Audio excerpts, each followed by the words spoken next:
cult of Hasanabi.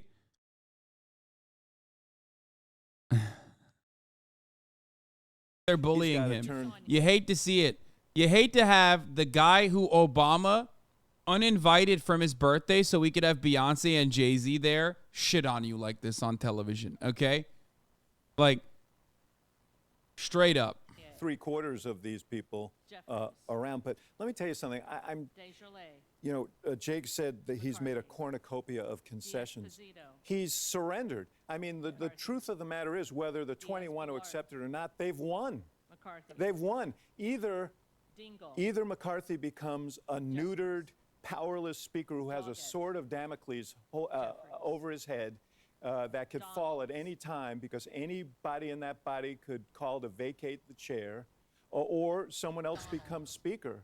But they have won this. I mean, the only thing that's left is for one of them to drive out with McCarthy's car and another one to wear his coat. And I mean, he's given everything away. But Axe, do you think if you give in to these, if McCarthy gives in here, right, to these folks, whoever's next is going to experience the exact same scenario? My concern is not for the Republican Party. That's not even true. That's not even true. Those concessions are not important to them. No. If it was someone else, they would probably, if it was a consensus candidate as they're talking about, like, if they could get someone who's interested in the position, right, who like the rest of the party is going to toe the line with regardless, right, then they would drop those things so fast. One of the concessions is literally to default on the debt, brother. There is no American Congress member who unironically wants that to happen. Like, they just don't want Kevin McCarthy. That's it. And at this moment, because like there is no, okay, this is important. I'm going to take a step back and explain something to you. Democrats at least have like some marginal policy positions that they are advocating for, that they want to do, okay? And when they have power, they try to push that.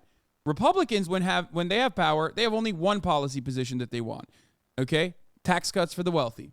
That's it, right? That's precisely why when Donald Trump was president, they were like, they were kind of scrounging. They were like looking for new things to work on. So with the Democratic Party, they have to put forward spending packages. They have to fund Medicare, Medicaid, that sort of thing. Like, these are still, even if you don't agree with the Democratic Party, which I don't, even if you recognize that their position is ultimately to basically stop the leftist momentum from ever coming to fruition, like, ultimately they have like some policy positions, and for that you need, when you have a clear identified policy position, you need a Speaker of the House, you need like people to be able to whip the votes and shit like that. For the Republicans, they have nothing. They're, especially because like it's currently a Biden administration, and they don't have the Senate, they don't have the presidency. So, like, they're just going to stop other bills from coming down into the House anyway. So, like, they're just having fun with it right now. These 5 people, the Gang of 20, the Never Kevers, are just having fun with it. Because they have no tangible policy positions. They have no prescriptions to the problems that we're experiencing as Americans. And they're just going to block and push anyway. So, that right now, they're just blocking and pushing while having fun with it. And personally, building their brands by presenting themselves as like anti-establishment. Yeah, they are filibustering for clout. Exactly. My concern is for the country. Right. Well, I think this is a precursor of an awful couple of years. Yeah. And that's a really important point, because again, giving all the things that he's giving away, not just at what cost, but what is that going to look like over the next couple of years? Yeah. If every day, every week, we are back here having to vote again, nothing is going to move. And, the other thing I do want to say, this is exactly what the American people voted against. Mm-hmm. You have a handful of MAGA extremists, destructionists, I would call them, basically holding the United States House hostage over the things that they want, which are not the things that a majority of Americans voted for, who voted for, hey, we want you to get some things done, which, by the way, your former boss, Scott, Mitch McConnell, sent a very strong message, it seems to me, to the House yesterday to say, I'm not going to play that game with y'all. The House doesn't have to do a ton of stuff. It needs to pass a budget. We'll have to do the debt limit. It needs to pass appropriations bills. But those three things, if you couldn't wrangle these 5 to 10 people, then all of a sudden the Republicans are over begging Democrats for help. And by the way, the help won't come for free. You'll end up with Republicans having to give away goodness knows what to Hakeem Jeffries to get the votes to do the basic functionings of government, which no Republican voted for, I can assure you, anywhere in the country. And so that, to me, whoever becomes speaker here, I still think God, it's just, I can't tell if I'm watching Fox News or CNN. Like, this is literally a oh my God.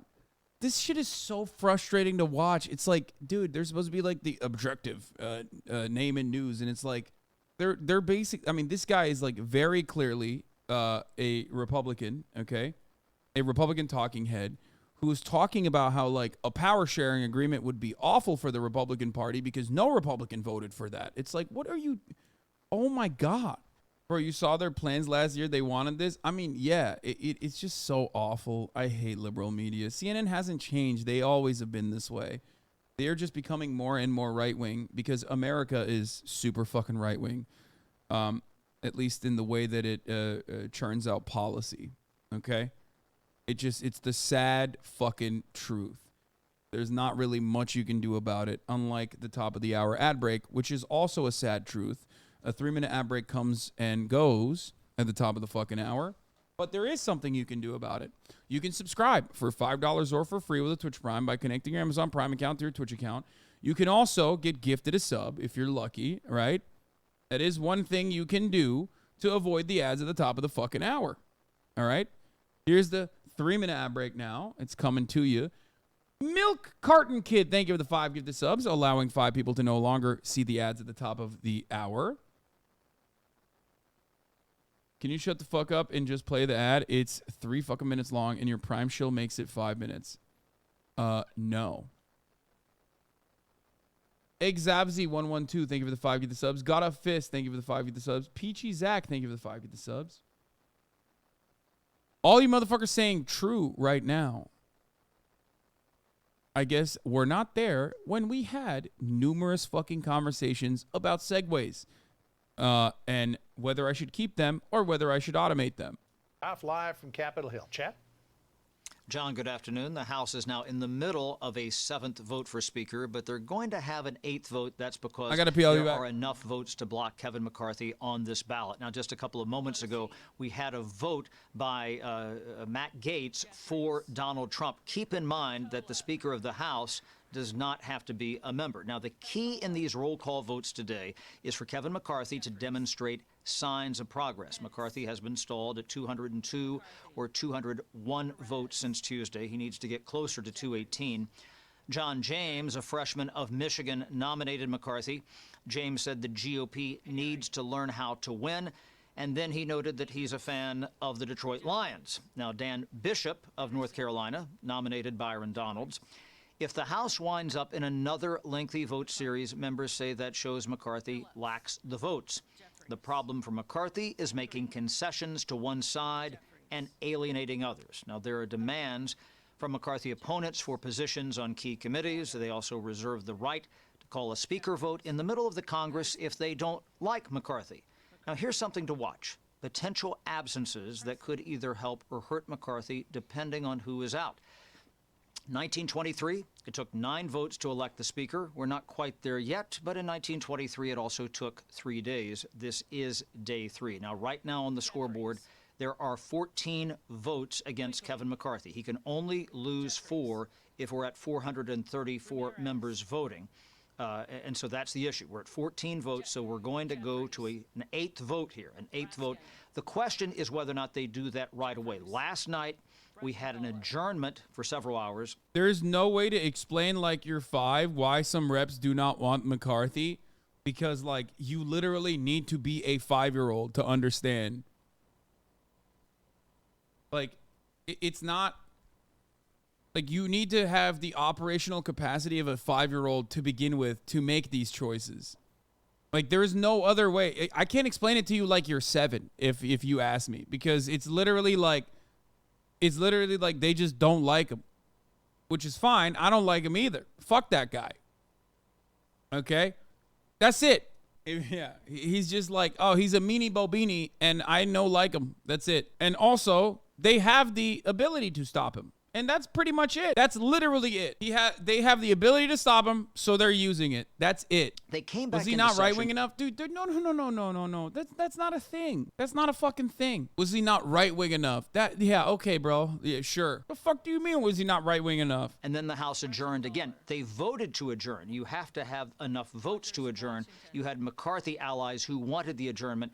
Democrats wanted to continue to embarrass McCarthy and show how he didn't have the votes, and they would have teamed with some of the McCarthy opponents.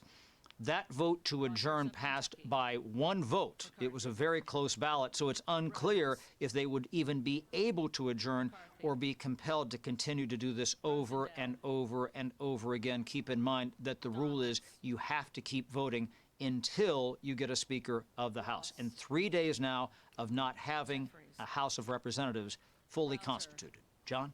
All right, Chad Perkin-Forrest watching all the action on Capitol Hill. Chad, thank you. I'm Steve Doocy. I'm Brian Kilmeade.